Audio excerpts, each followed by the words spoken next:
Everybody thinks they understand the deal with Sparta. We've all seen the movies, the ripped abs, the shiny shields, the king screaming about glory and freedom while his men hold the line against the darkness. But let me tell you that Hollywood version is nothing but a fairy tale dressed up in iron and propaganda.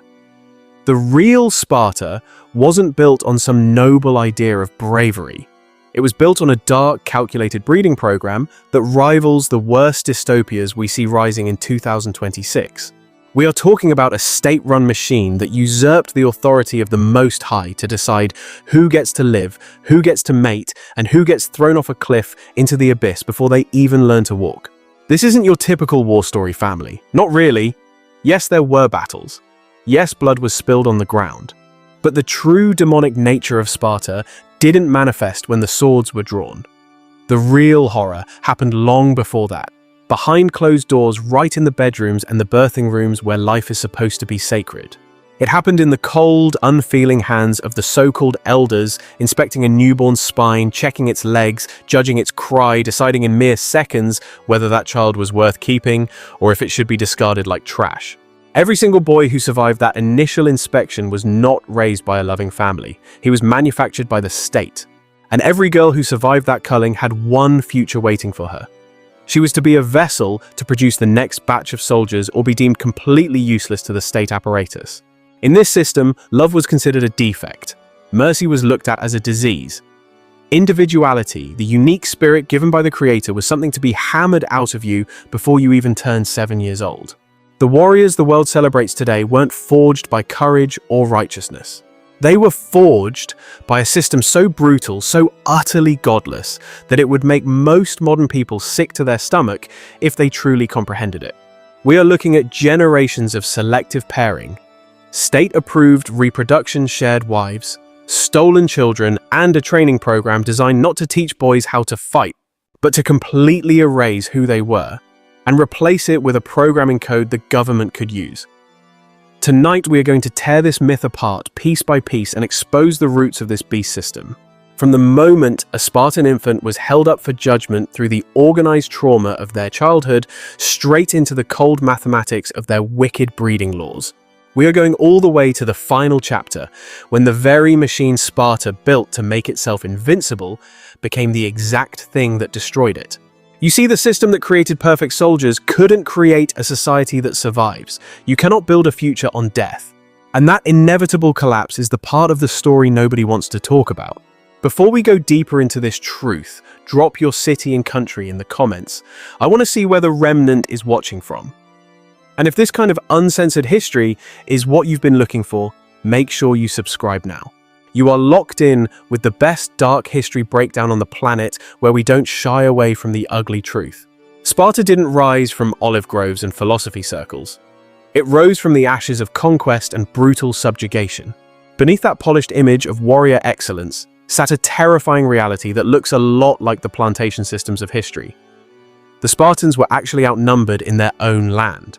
The Helots enslaved farmers from Messenia and the surrounding territories did all the actual work. They planted the grain, they fed the army, and let me tell you, they despised their masters with every breath in their bodies. For every Spartan citizen walking the streets in pride, there were several helots in the fields, dreaming of the day the whole wicked system would burn to the ground. Every season was a threat to the ruling class. Every tremor in the ground, every whisper at a festival could be the match that lit a massive rebellion. So Sparta couldn't afford a single ounce of weakness. Not in its soldiers, not in its women, and certainly not in its babies. Fear was the driving force. Now, in places like Athens or Corinth, a marriage was a negotiation between families. Wealth mattered, reputation mattered, sometimes even love and human connection mattered. But in Sparta, none of that counted. The only question was genetics. The state didn't just permit marriages, they were engineering them like scientists. It engineered them. The goal wasn't happiness or a family unit, it was industrial output. Two strong bloodlines merged into one household meant one thing: better raw material for the front line. Young men lived in military barracks well into adulthood, kept far away from anything soft or domestic. Young women were trained like high-performance athletes, watched closely by the state, and measured constantly to ensure they were fit for breeding.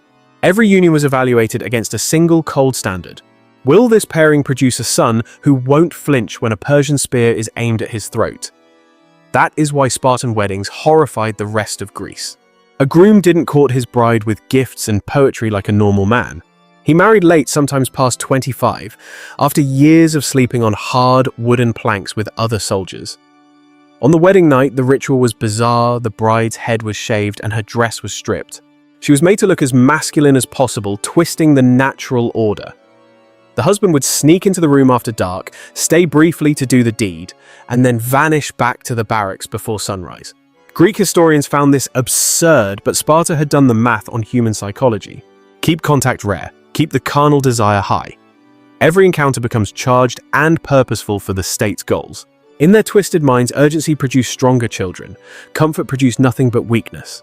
And if a husband couldn't deliver results, the system had a backup plan. If a man was too old, too ill, or simply unable to father children, the state didn't just shrug and move on. It intervened directly. A younger, healthier warrior would be selected to sleep with the man's wife to ensure production continued.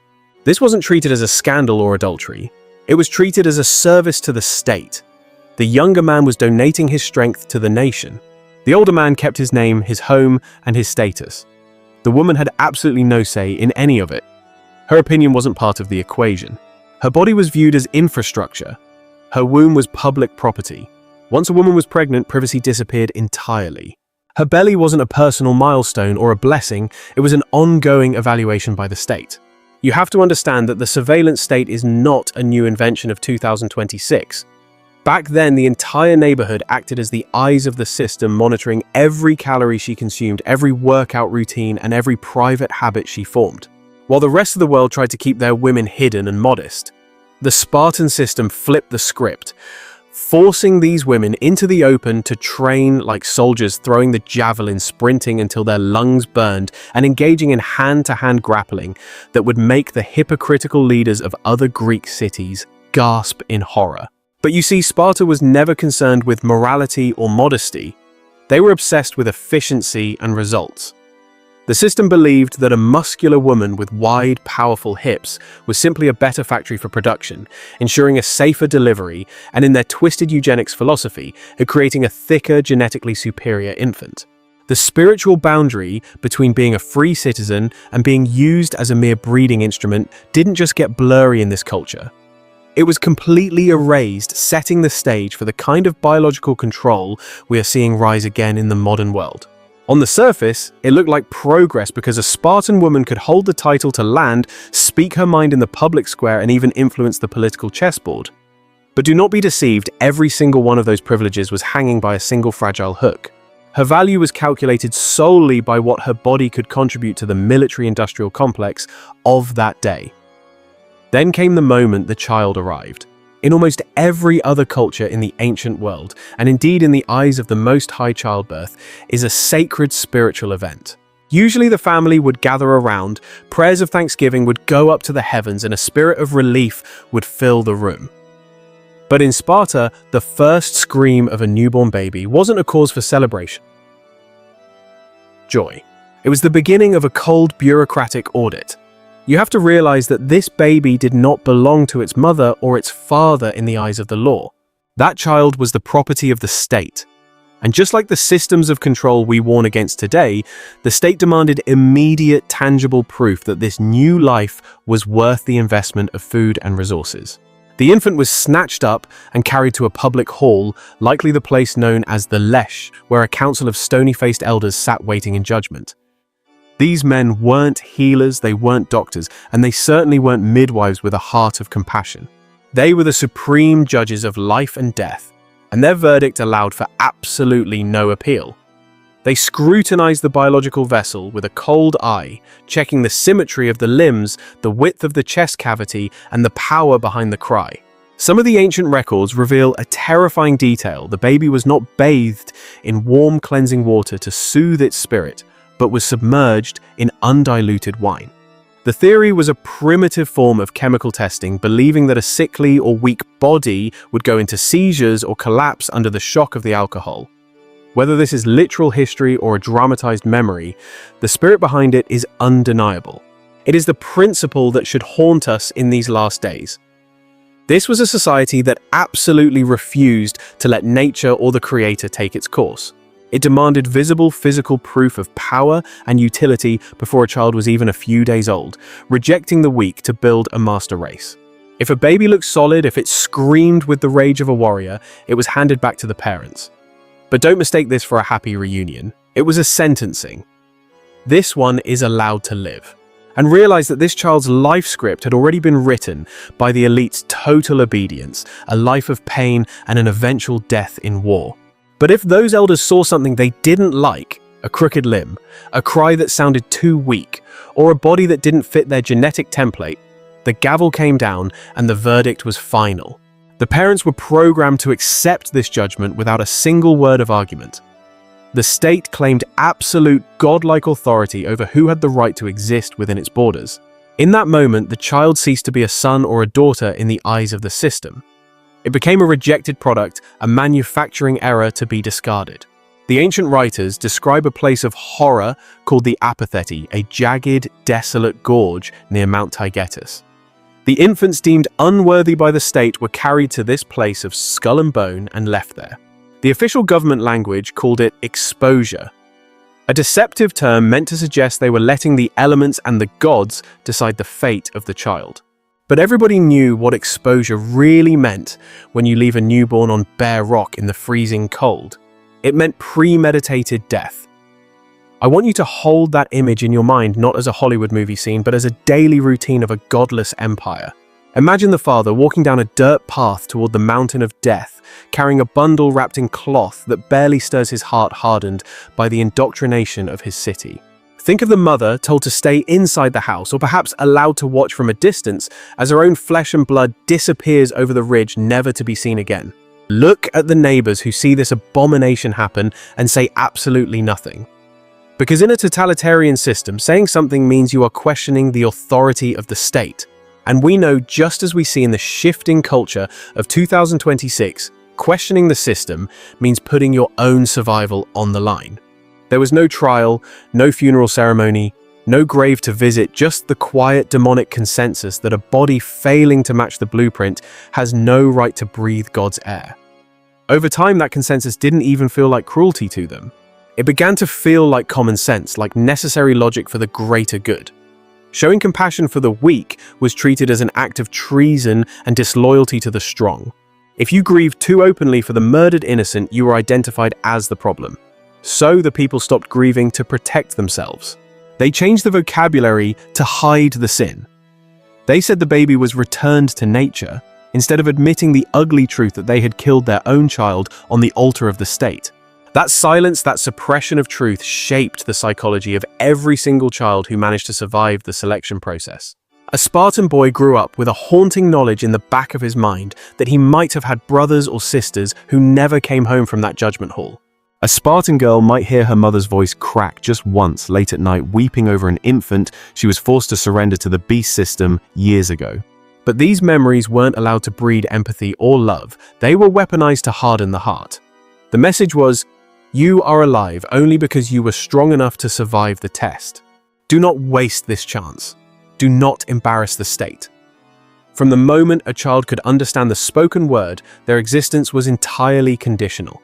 Your right to live wasn't a gift from God or an inheritance. It was something you had to earn over and over again every single day of your life. Within this machine of war, women occupied a strange paradox.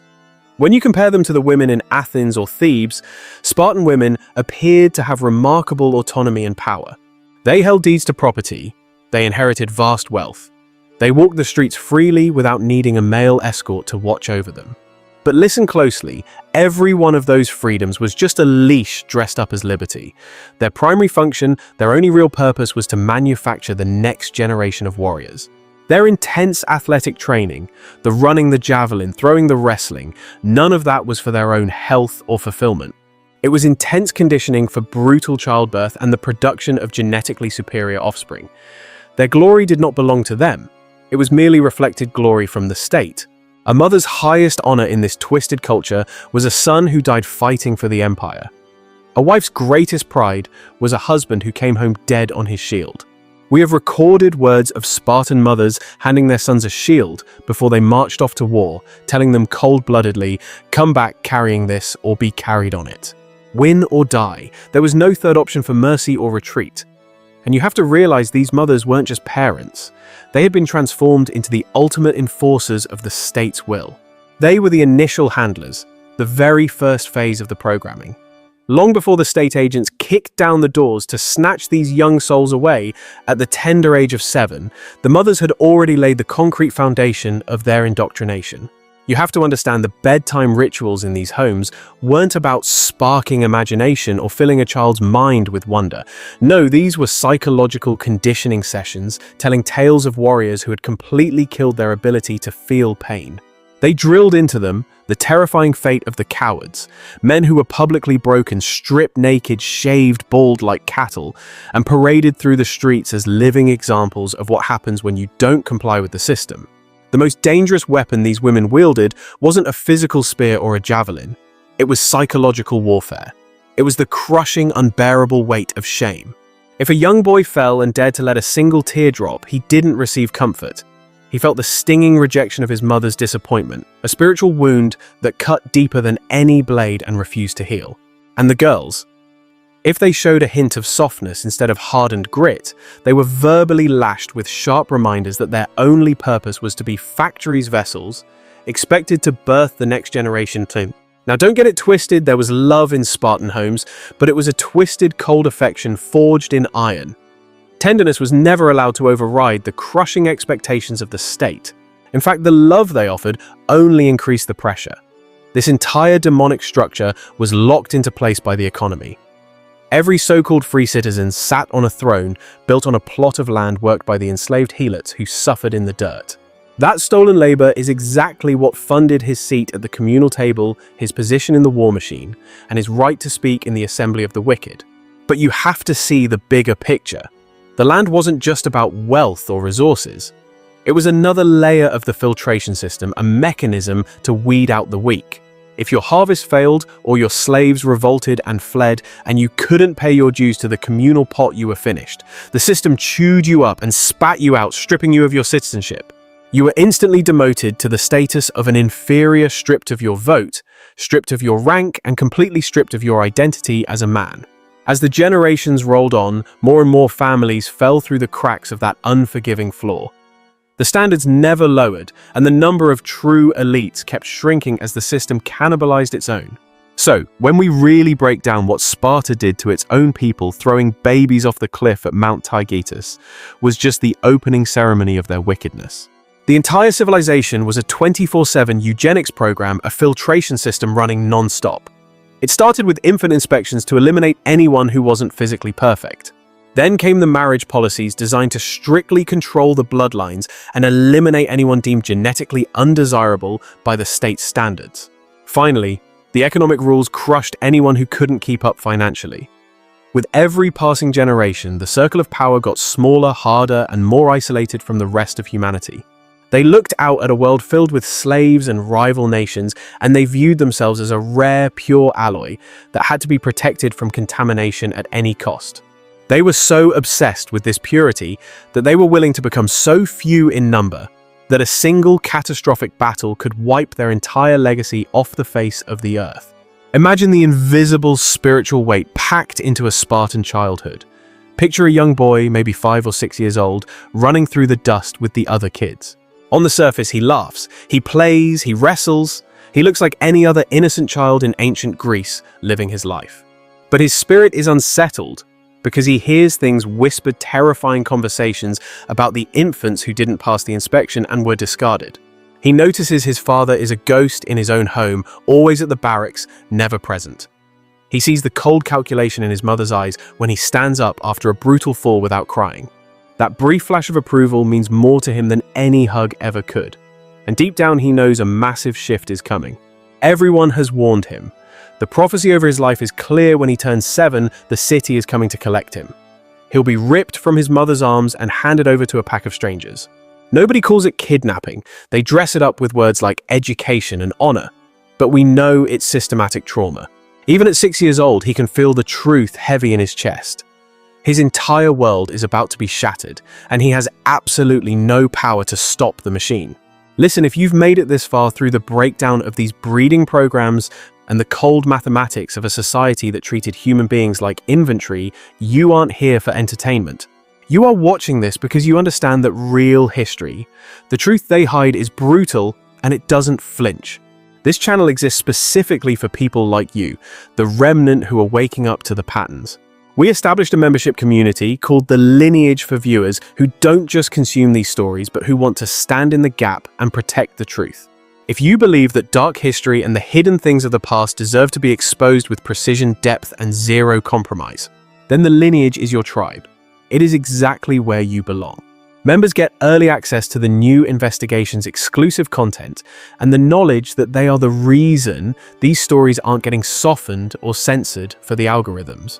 If that resonates with your spirit, get in there now. Let's keep moving forward. For the boys who managed to survive the flesh inspection, who made it past the silent judgment of the elders and the unspoken grief of parents, who sacrificed their own children, the next gate of hell waited at year 7. And when that gate swung open, childhood didn't just fade away, it was violently amputated. The officials arrived at the house to collect the boy like he was property. He wasn't enrolled in a school. He was collected and delivered straight into the jaws of the Agoge system. This was the training system that would spend the next 13 years dismantling everything human inside of him and replacing it with a cold tool the state could use for war. Mothers were programmed to watch their sons walk out the door without breaking down. Fathers stood by in silence, offering no objection to the theft of their lineage. The state's ownership of that child was absolute and non-negotiable. The boy walking out of his front door that morning had already cleared filters that would break most modern men. His physical body had passed the ruthless inspection at birth. His family had proven their obedience to the system by surrendering other infants who didn't measure up to the standard. His mother had spent years brainwashing him with stories about heroes who never wept and cowards who were destroyed, but all of that was just the entrance exam. The real demonic project of Sparta was only just beginning. And if you think what they did to the newborns was savage, wait until you see the horrors they inflicted on the 7-year-olds. We need to understand that this next phase wasn't just about testing the limits of the physical body. It was a calculated demonic assault designed for completely demolishing the mind. On the very morning a Spartan boy turned 7 years old, his entire reality was deleted. There was no grace period, no transition phase to help him adjust to the trauma. There was absolutely no easing into this nightmare. State officials showed up at the front door like grim reapers. The child was forced to walk out of his mother's house and straight into the iron grip of the state custody system. And that was it. The deal was sealed. From that specific breath forward, that boy didn't belong to his bloodline or his family anymore. He became the property of the Agoge, a brutal training apparatus designed with one singular dark purpose: to hollow out a child's soul and fill that empty space with blind, unquestioning obedience to the system. The warmth and innocence of his first 7 years, the soothing voice of his mother, the familiar smell of his home, all of it was severed deliberately like cutting a spiritual cord. You have to see the psychological warfare here. The system didn't just want him to ignore comfort. It wanted him to forget that comfort ever existed on this earth. These young boys were sorted into groups called agile, a Greek word that literally translates to herds. Now understand that translation wasn't trying to be poetic or metaphorical. It was chillingly precise. They viewed these children as livestock. Each group was placed under the heavy authority of an older youth, an Erin typically around 18 or 20 years old, backed up by adult supervisors like the paidonomos, which literally means the boy herder. These men weren't educators in any meaningful sense of the word. They were prison wardens. They decided when the boys slept, what they ate, who got beaten to a pulp, and who was allowed a fleeting moment of dignity. The entire architecture of this society was designed to do one specific thing, and we see this same spirit rising again in 2026. The goal was to destroy the idea that this child was a sovereign person with private thoughts and replace it with the understanding that he was just a cog, a component in a machine as kanti pulka. The first thing they stripped away was identity. Their hair was cut short, shaving away their individuality. Each boy received exactly one coarse cloak, and that single rag had to last the entire year. No sandals for their feet, no cushioned bed for their weary bodies. They walked barefoot through every brutal season, marching over sharp rocks, freezing frost and scorched earth, until the soles of their feet became as tough as leather. At night, they slept on rough mats stuffed with river reeds they had to gather themselves by hand. No blanket, no pillow. The cold wasn't a lack of resources or a budget issue. The suffering was the curriculum. If you shivered, you were expected to freeze without making a single sound.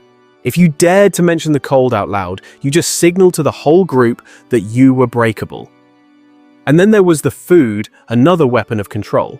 The state didn't want satisfied, healthy children. It wanted desperate, hungry animals. Boys in the Agoge received just enough nutrition to function, but never enough to feel full. That perpetual gnawing hunger wasn't an oversight.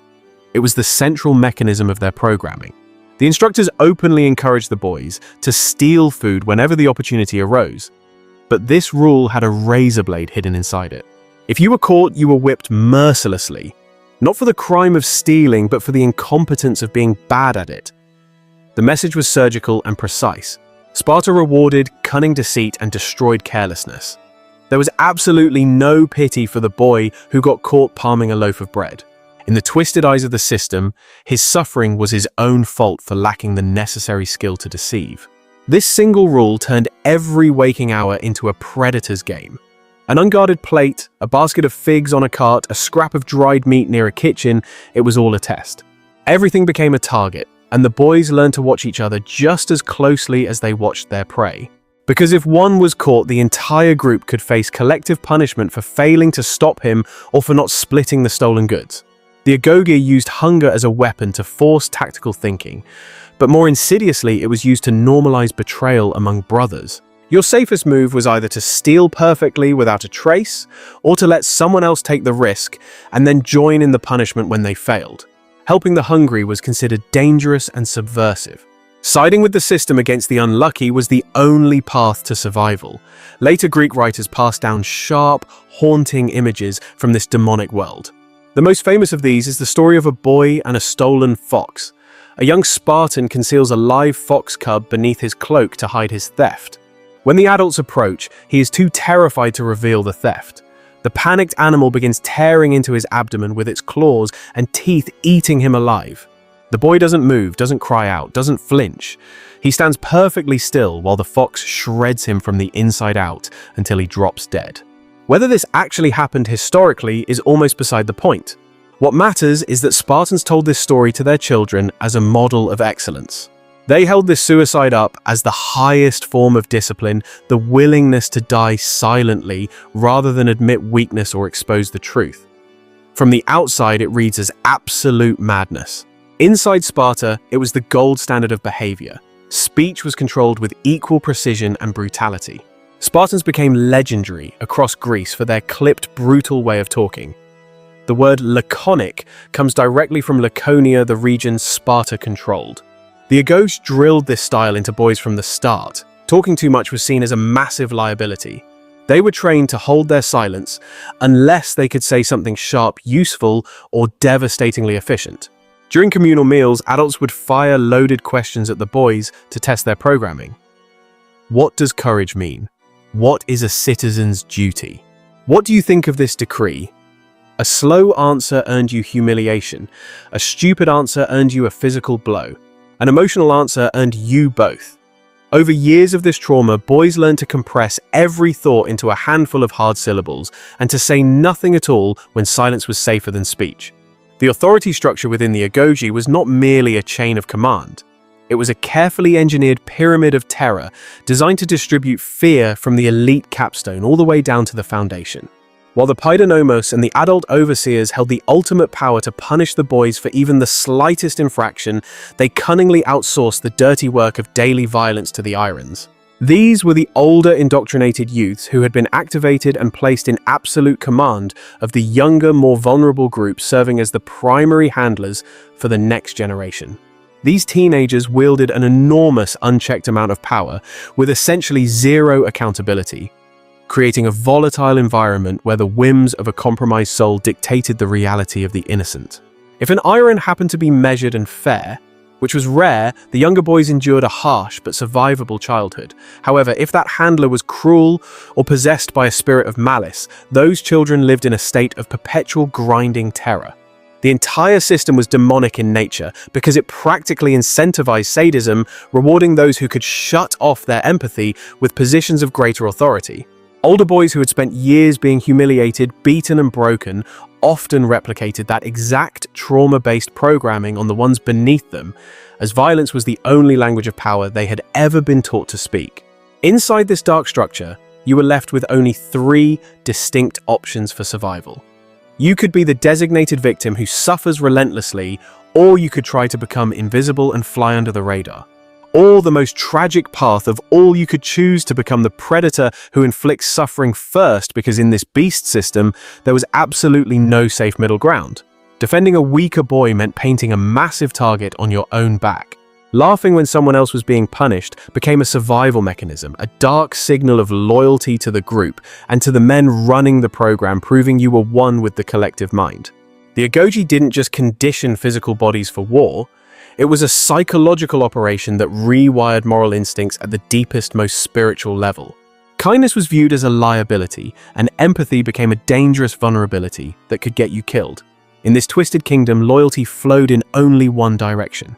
It flowed upward toward the state, and its brutal enforcers never downward toward the weak, or anyone who actually needed protection, mirroring the exact systems of control we see rising in 2026. A typical day was a grinding, soul-crushing cycle of monotony, high-level anxiety, and sudden explosive violence, where a boy might spend hours marching drilling formations or practicing grappling techniques until he collapsed. He might be forced to stand guard over supplies for endless hours, or run meaningless errands for his iron in total silence, breaking his will to resist. Then, with absolutely no warning, a supervisor might single him out, demanding an immediate answer to a complex political question, or accusing him of some invented failure just to induce psychological stress. The punishments were severe and demonic, ranging from brutal beatings to forced starvation and even public humiliation, designed to shatter the ego completely.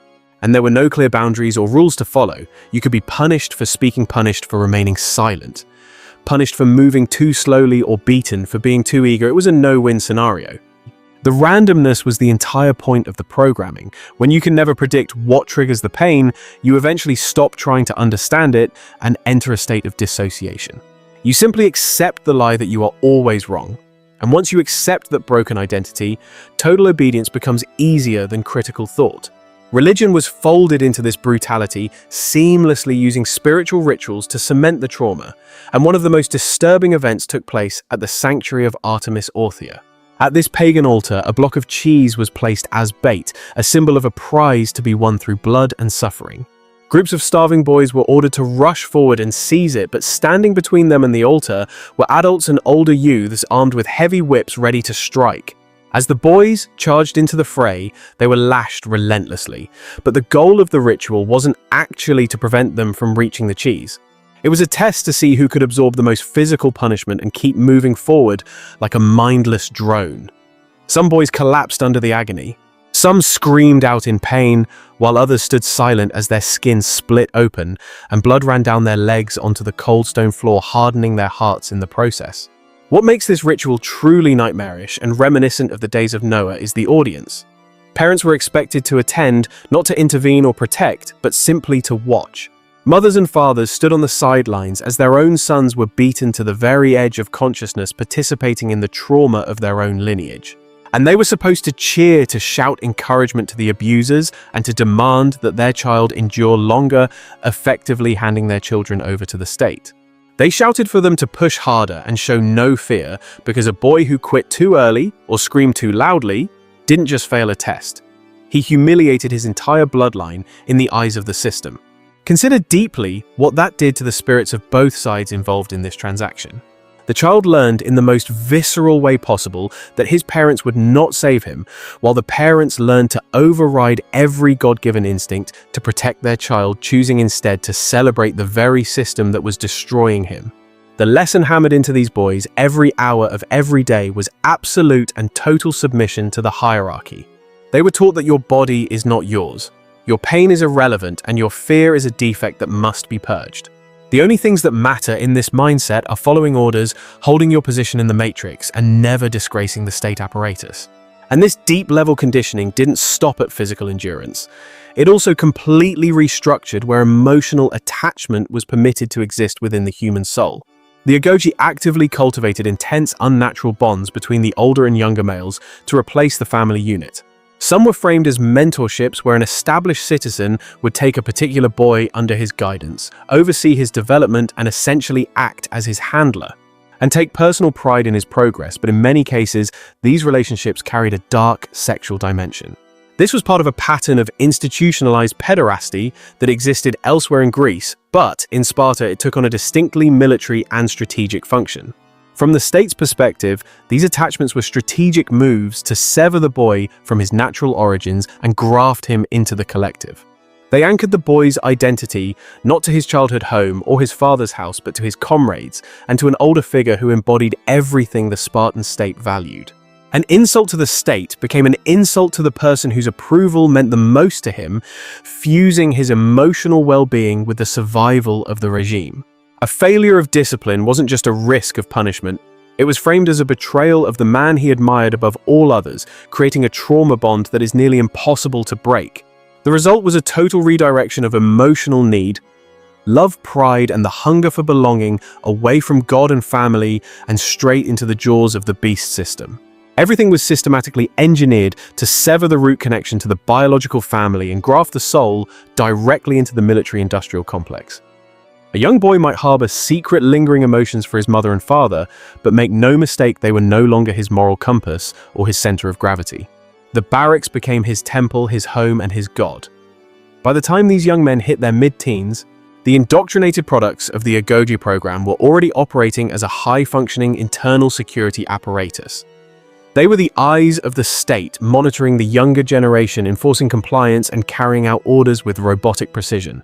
They were paraded in public ceremonies, their callous, stone-carved faces serving as living, breathing propaganda for exactly what this beast system could manufacture when given total control. These weren't children playing war games. They trained with razor-sharp, lethal steel, not wooden toys.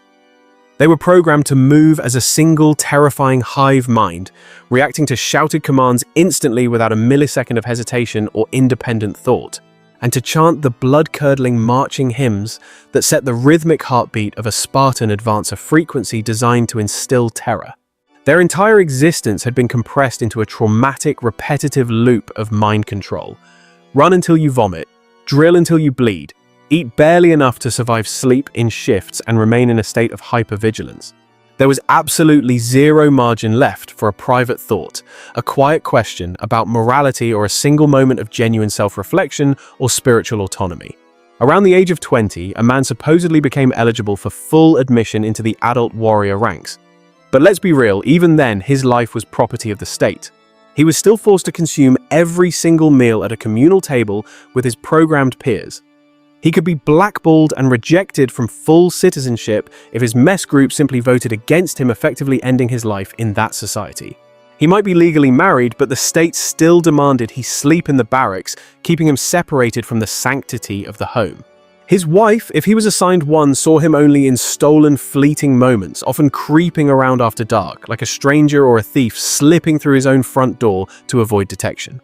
The Agoge didn't end with a graduation ceremony and a pat on the back. It was a lifetime sentence that bled into every remaining year of a Spartan man's life, transforming his entire existence into an unbroken state of military readiness for the wars of the elite. By this stage in the programming, the fundamental transformation of the human soul was complete. The innocent boy who had once tightly clutched his mother's hand at age 7 was dead and gone. He was now a weaponized man who could watch his best friend bleed out beside him and not flinch an inch unless he was ordered to. He had been psychologically tortured for asking questions, physically punished for hesitating, and brutalized for showing anything that resembled human softness or empathy. Conversely, he had been rewarded for absolute silence, for calculating cruelty, and for charging headlong into the jaws of death without a second thought for his own survival. You can witness the final result of this trauma-based mind control at Thermopylae, where 300 Spartans stood in a narrow pass and chose suicide over retreat. The history books call it superhuman courage. Their handlers and rulers called it proof that the programming worked exactly as the system designed it. Now, before we step into the darkest, most demonic chapter of that system, I need to pause and tell you something critical. The episode you are watching right now is built on a solid foundation of research, a primary source that dives deep into the horrific reality of Spartan training in childhood with a level of grit and detail that will haunt you long after you close the cover. That book, the absolute backbone of everything you are hearing tonight, is available right now through the View Products link on your screen. This is not some light casual beach reading for the weekend. It is a dense, unflinching examination of how a godless civilization can reshape human beings into something almost unrecognizable. If you want to understand the enemy's playbook deeper than any video could ever explain, that volume belongs in your library. And while you are browsing that tab, do not just stop at the main book. We have assembled a collection of critical themed pieces that connect directly to this world and the spiritual war we are in. These are immersive objects and rare historical memorabilia that pull you further into the era to understand the mindset of the time. The inventory rotates constantly, so I will not spoil what is available right now, but think of it as a private vault of items that let you carry a piece of this history into your own war room. You will also find our curated list, essential dark history books that every awakened individual should own, a hand-selected lineup of the works that shaped this platform from the ground up. Open the shelf, browse while you listen to the broadcast, and start building your own physical library of history's darkest chapters as we press forward into the year 2026. Because the Agoge, as savage and demonic as it was still only the preparation phase for what was coming. Once a young man had survived the deliberate starvation, the beatings, the ritualistic whippings at the altar of Artemis Orthia, and the endless grinding repetition of combat drills, Sparta issued him one final terrifying assignment. And this mission crossed a moral line that nothing before it had ever touched. It was no longer about absorbing pain and trauma. It was about projecting that pain onto innocent people who could not defend themselves. The state took its most hardened, desensitized young men, armed them with knives, and released them into the countryside after dark like wolves. Their target wasn't a foreign army or an invading force. It was the helot population, the enslaved working class, who grew the food that kept the Spartan war machine alive. What unfolded in those fields under the cover of night was the final exam of their indoctrination. It was the moment where a human being was expected to murder without remorse, without hesitation, and return to base without a single crack in his emotional composure. That mission had a name. It was called the Cryptia, and it was the definitive moment Sparta stopped making soldiers and started creating something far more dangerous and sinister. The Cryptia was where Sparta stopped pretending to have any humanity left. Everything before this point, the starvation, the ritual whippings, the broken childhoods, all of it was just the warm-up. The Cryptia was the final Black Awakening. Every single year, the Ephos Sparta's most powerful occult magistrates issued an official declaration of war against their own slaves, the Helots. Legally, it was a loophole formality to avoid blood guilt.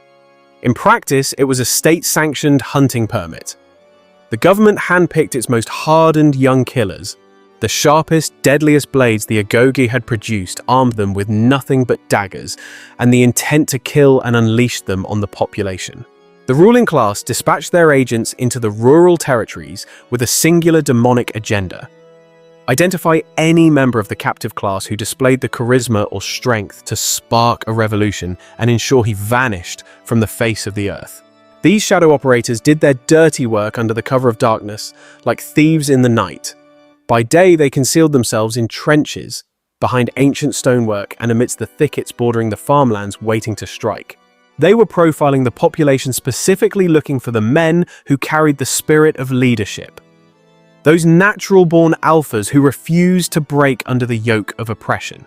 They observed who commanded respect among the brethren, who walked with their head held high, despite the chains, and whose physical stature screamed resistance rather than submission because their goal wasn't to arrest anyone. The objective was total extermination, no courtroom dramas, no opportunities for defense, and absolutely no witnesses left to tell the tale.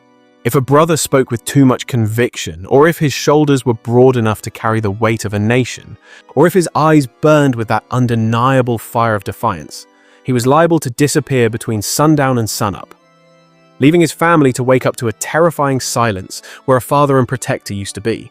The only message the state left behind was the void itself a psychological weapon screaming, "Do not stand up, do not look us in the eye, and do not even dream of your liberation." Just stop and meditate on what that reality did to the psyche of an entire people living under the iron boot of the Spartan elite. These captives were already handing over the first fruits of their labor to feed their oppressors.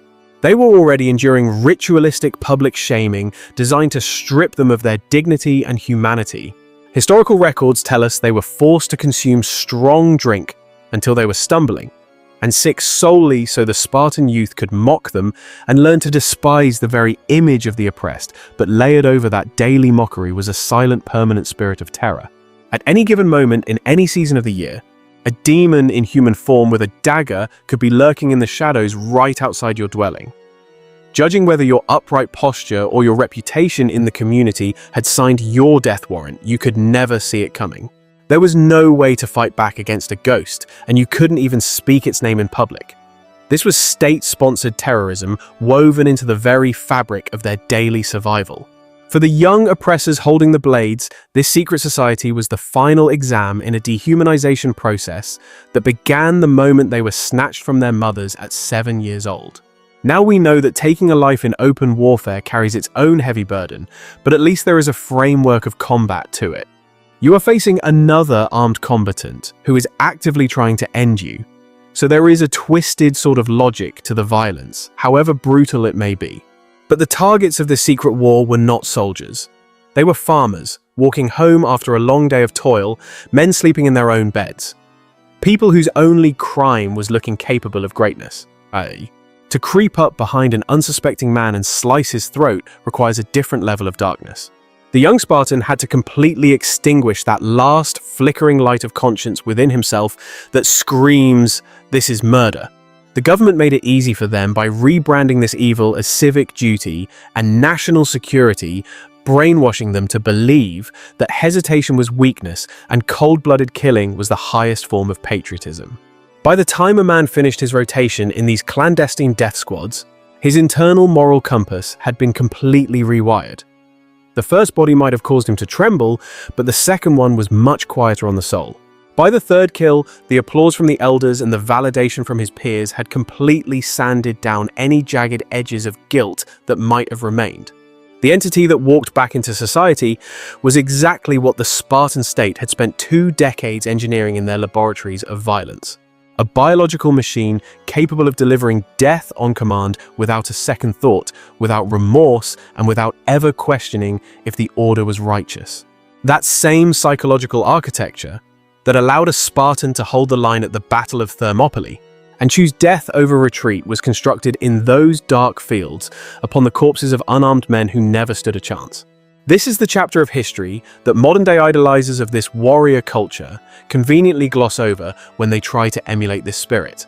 They love to quote the catchy one-liners tattoo the symbols on their arms and post motivational memes about never surrendering to the enemy. But you almost never hear them talk about the covert death squads sent to butcher enslaved farmers in the middle of the night to keep the population in check. The truth is, you cannot separate the glory from the gore. The same paranoid fear of a slave rebellion, what we might call a black awakening today, that drove Sparta to turn its children into weapons, also drove it to commit systematic atrocities against the very people who put food on their tables. The perceived courage and the absolute cruelty grew from the exact same poisonous root. Celebrating one aspect while ignoring the bloodshed is not admiration, it is mythology.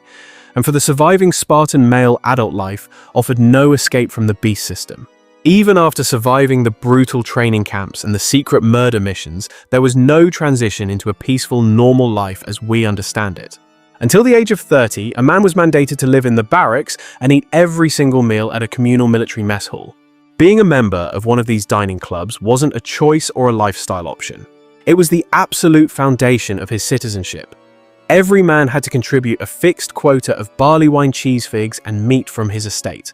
If his contribution came up short, whether due to a failed harvest, the loss of his laborers, or simply bad fortune, his so-called brothers would vote him out, and expulsion from the table meant being stripped of his citizen status entirely.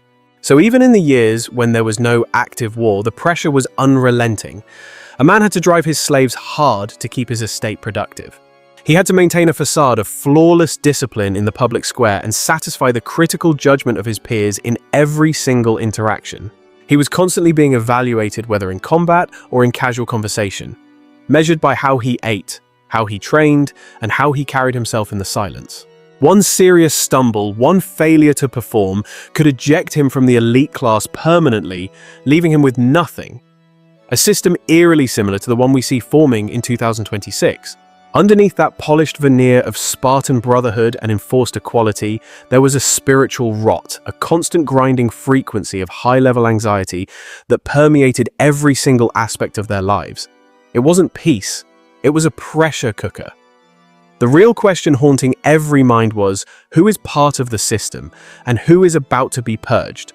Who is the next target for elimination? You have to ask yourself, who is watching you right now? Because in that society, just like the surveillance state we see rising today, the eyes of the collective were always open. Even the sacred institution of marriage offered no sanctuary, no hiding place from the all-seeing eye of the state. It was a system designed to destroy privacy. Consider the unnatural programming they were under. Most men were forced to delay marriage until late in life, and even after the covenant was made, the state forbade them from living with their wives until they hit the age of 30. Think about that delayed maturity and state-controlled separation. Until that state-approved age, a husband had to sneak out of the military barracks, like a thief in the night, creeping back to his own house to visit his wife, as if he were an intruder in his own life. The children born from these brief, furtive encounters weren't products of a stable home. They were the result of a system that criminalized normal family intimacy. But we need to understand the darker agenda here. The deepest emotional connection, the soul tie in a Spartan man's life, was never intended to be with his wife. And it certainly wasn't supposed to be with his children. The system was designed to sever those natural bonds before they could even form. His loyalty was engineered to be solely with his brothers in the mess hall, the hive mind. The state spent his entire existence from the cradle to the grave, trauma bonding him to the collective to ensure the nuclear family never took precedence over the military-industrial complex of the day. And for those who tried to opt out, men who refused to marry faced open state-sanctioned punishment.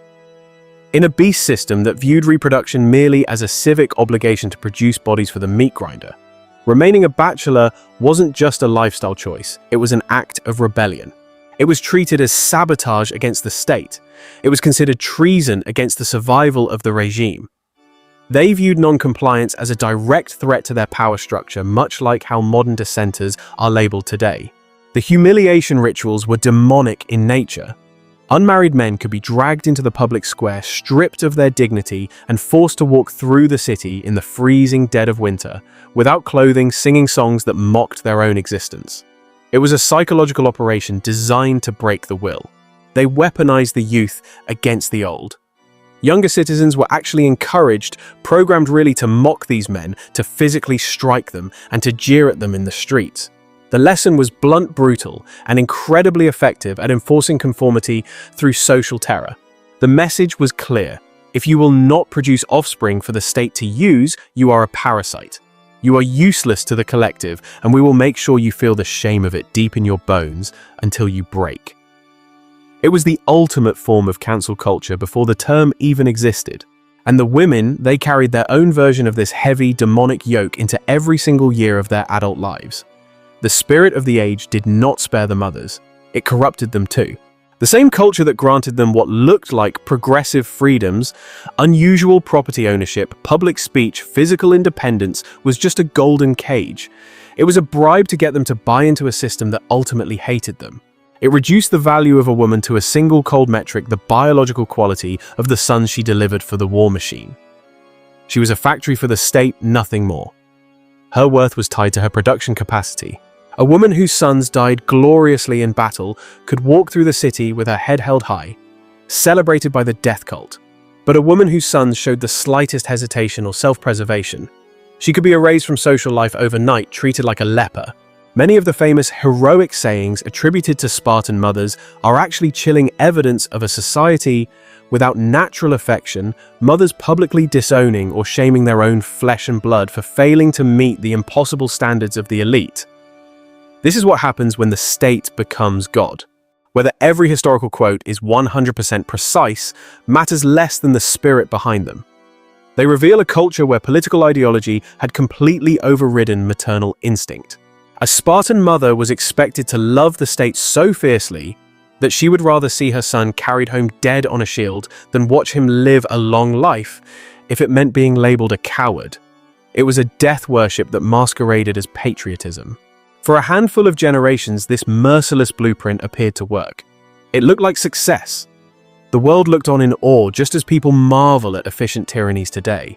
Spartan armies earned a fearsome reputation as the most formidable infantry force in Greece. They were the super soldiers of the ancient world, programmed for war and disconnected from empathy. They dominated the Peloponnese with an iron fist. They projected power and fear, silencing opposition through sheer force and the threat of total annihilation. At Thermopylae, King Leonidas and a small contingent held back the Persian globalist advance for days in a narrow corridor. Their sacrifice became legendary, a story told to justify the system, even earning the grudging respect of their rivals. Later, during the long, grinding attrition of the Peloponnesian War, Sparta eventually brought the great intellectual hub of Athens to its knees. But remember, they did it with Persian gold, tipping the scales, foreign money backing the war effort, and claimed supremacy over the Greek mainland. From the outside looking in, the equation seemed simple, it seemed logical. The world believed the lie that strength comes from cruelty. They thought the harshest system produced the best soldiers, and the best soldiers always won. But behind the victories, behind the propaganda, the structure was eating itself alive like a cancer. The beast was consuming its own tail. The most fundamental crisis was demographic, a warning we should be heeding in 2026. The very standards that define their identity. Strict citizenship requirements. The obsession with purity became their downfall. The brutal infant selection programs, the constant exposure to endless combat, the eugenics mindset, these things were systematically reducing the number of people who actually qualified as citizens. They were breeding themselves out of existence.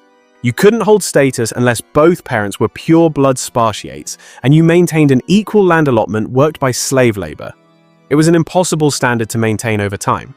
Over the decades, wealth began to concentrate into fewer and fewer hands.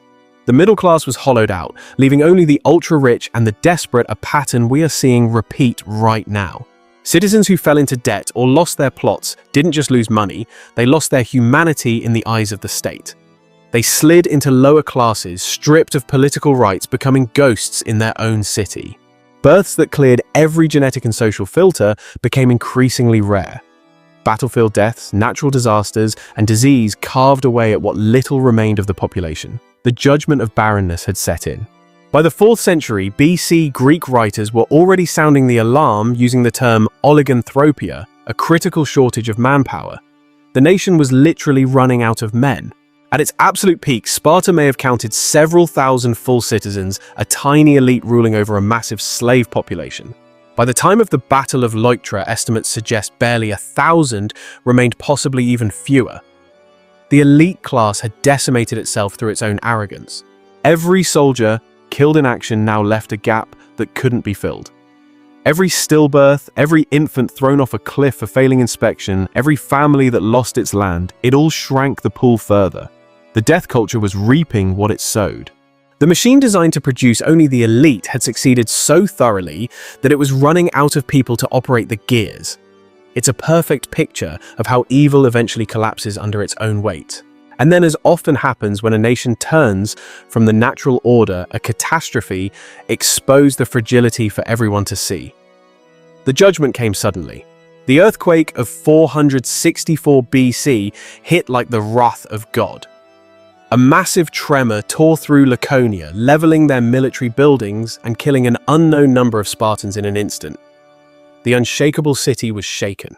The Helots, the slave class, who had spent generations waiting, watching, and praying for exactly this kind of moment, saw their window. They launched a full-scale rebellion centered in Messenia. It was the Black Awakening of the ancient world, the underclass rising up.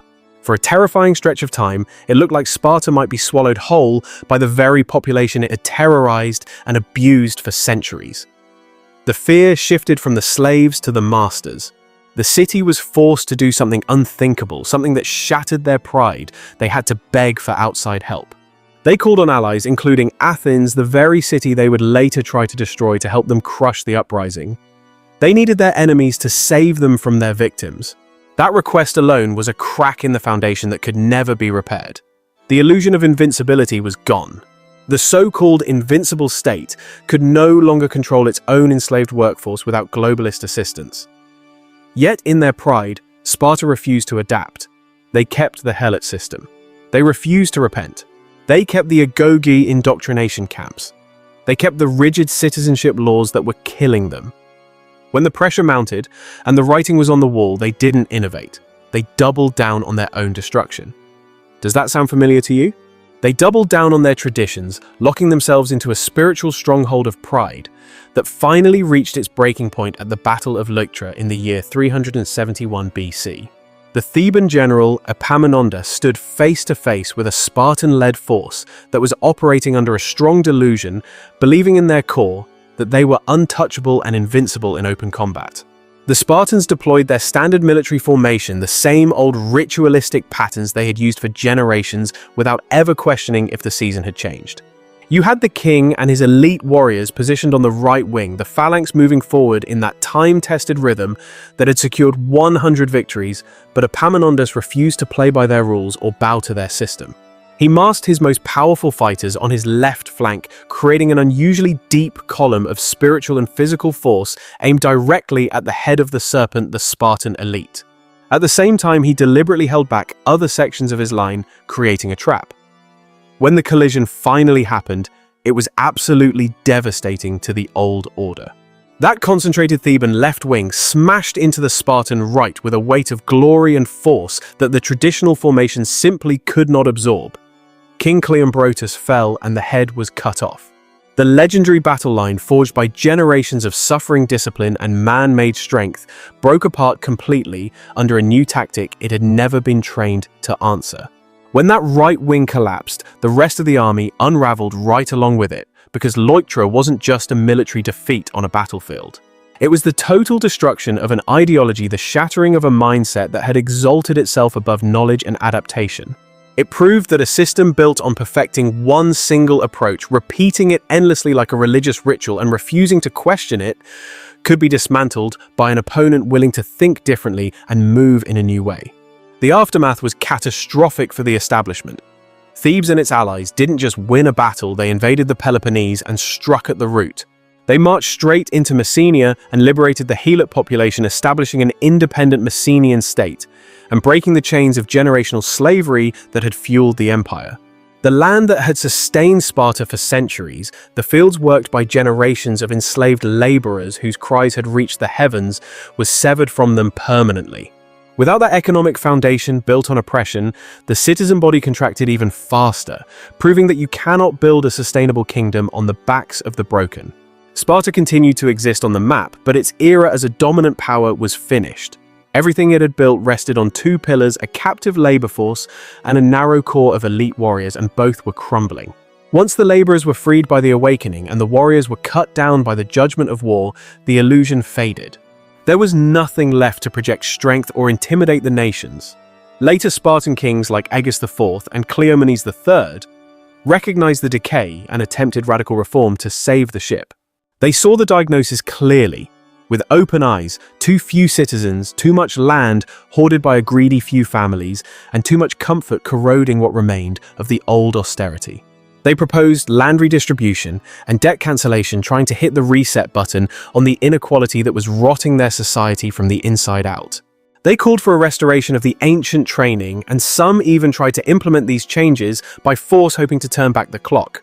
But every single attempt collided with demonic resistance from the wealthy families who had profited most from the inequality and refused to let go of their mammon. Spartan society had calcified beyond repair. The same inflexibility and hardness of heart that once made it terrifying now made it incapable of saving itself from destruction. By the time Rome absorbed Greece, Sparta had become its own ghost, a shadow of a former glory that had long since departed. It no longer shaped the destiny of nations or terrified its enemies. Instead, it monetized its history, selling its heritage for a paycheck, while Roman tourists traveled to Laconia to witness reenactments. They came to see boys flogged at the altar of Artemis Orthia, and youths marching in formation, turning their solemn traditions into a sideshow for the Gentiles.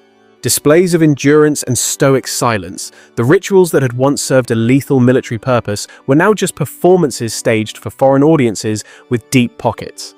The city that had made the ancient world tremble had become a living museum of its own brutality, a theme park of pain. They were literally charging admission to watch their own children bleed. That final transformation is the most telling and prophetic detail of the entire story.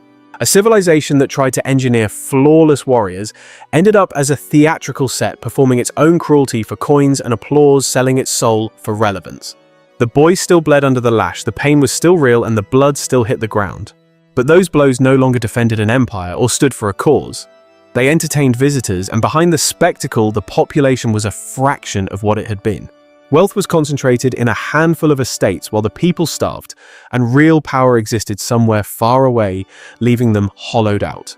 Sparta had won countless battles in the natural, but it had lost the only war that ultimately mattered, the spiritual war against its own obsolescence and arrogance. So what does this story actually teach us in 2026? It is not the bumper sticker version about toughness, grinding, and never giving up.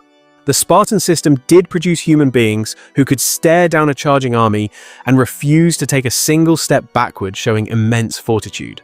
It produced phrases so sharp and witty that they are still quoted 2.5 millennia later by people who don't understand the context. But it achieved all of that by treating people as raw material to be inspected, shaped, and manipulated for the benefit of the state. They were discarded when they didn't meet specifications. It was a system that killed newborns who failed a visual exam, forcing a culture of death from the cradle. It starved and brutalized children, as official policy, turning young men into covert assassins of the enslaved people who fed them, creating a cycle of violence. It traded every form of adaptability and humanity for a single narrow definition of excellence, and eventually that trade destroyed them completely. A society optimized for one style of warfare and one way of thinking couldn't survive when the world changed around it and the judgment came. A ruling class that shrank with every generation because of its own exclusivity couldn't hold power over a majority forever. The awakening was inevitable. A state that punished curiosity and independent thought eliminated the very qualities that might have allowed it to evolve. Sparta didn't collapse just because it was weak. It collapsed because it made itself so rigid, so proud, and so unyielding that the first real shock from the outside shattered it completely into dust. When we look around at the confusion of 2026 and see folks worshipping the image of Sparta, what we are really witnessing is a deep spiritual anxiety manifesting in the flesh. It is a profound terror of the chaos in the streets, a fear of weakness in high places, and a desperate craving for a world of ironclad laws and boundaries that cannot be shaken. To the unawakened mind, Sparta looks like the ultimate antidote, a promised land where every single soul has a defined purpose and a role in the grand design.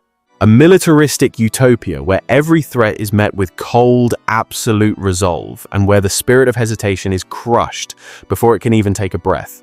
But we have to look at the receipts, because the actual price of that fantasy was paid in the blood of the innocent. It was a demonic nightmare that consumed its own seed and burned itself into the dust of history in just a few short generations. The revelation is clear for those with eyes to see. You cannot build a righteous order by treating God's children like cattle to be bred, inspected, and slaughtered at the will of the state. You might construct a terrifying beast of a war machine that dominates the physical realm for a season, but you will never establish a civilization that holds the favor of the Most High or lasts through the ages. And you will never create a reality that anyone with a living conscience or a righteous spirit would ever choose to call home. If you are still vibrating with me at the end of this message, realize that you are part of the remnant, that rare 5%. The masses flee when the truth gets heavy, but you stood your ground, and that signifies that your spirit is awake. Make sure you crush that subscribe button and hit the like right now. We have to force this deep, unfiltered knowledge through the algorithm so it reaches the people who are finally ready to wake up from the slumber. Forward this broadcast to that friend who is still posting those Spartan warrior memes, completely ignorant of the slavery and suffering that foundation was built upon. Help them break the programming and see the complete, unvarnished picture of history before it repeats itself. This is the source for the real hidden history that the establishment does not want you to know.